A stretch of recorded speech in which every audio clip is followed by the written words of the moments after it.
Alright guys, in today's video we're going to be looking at what we call the multiplication rule. Okay?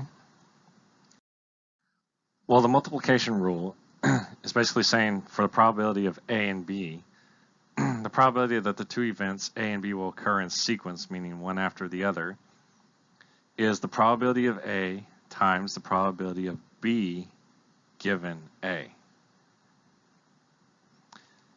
If these happen to be independent events, we can simplify that to the probability of A and B is just the probability of A times the probability of B. Now that is only if they are independent. If they are dependent, we have to use the first formula. Okay, so let's look at an example.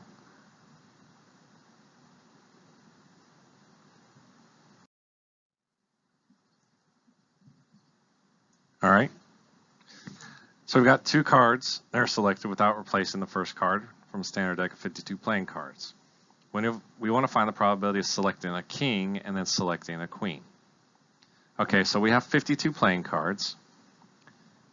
And remember this rule again, there's 4 of each type, so there are 4 kings in there.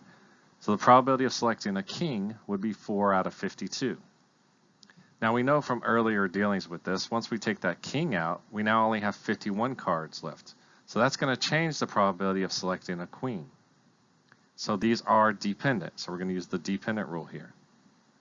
So there's 4 queens in there. There's 51 cards left, so it's 4 out of 51. So to find the probability of selecting a king and a queen, we simply do the probability of king times the probability of queen given king, which would be 4 over 52 times 4 over 51, which would give us 16 over 2,652. We could leave it like a fraction, that's fine. Or we could punch it in our calculator, which would give us about 0.006 as the probability of choosing those two cards.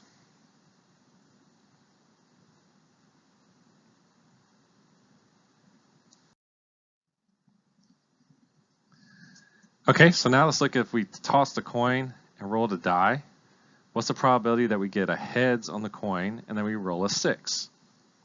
Now, if you remember previously, tossing the coin does not affect the probability of rolling a 6 on the die.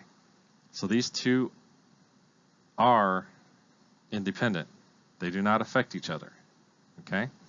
Now, the probability of tossing a head, if this is a fair coin we're assuming, would be 1 out of 2. There's 2 choices, heads and tails, so it would be 1 out of 2. Then the probability of rolling a 6, well, there's 6 sides to the die. One of those has a 6 on it, so it would be 1 out of 6. So the probability of heads and a 6 would just be the probability of heads times the probability of 6, which would be 1/2 times 1/6, which would give us 1/12, or again, if we want to punch that in the calculator, we'd get 0.083.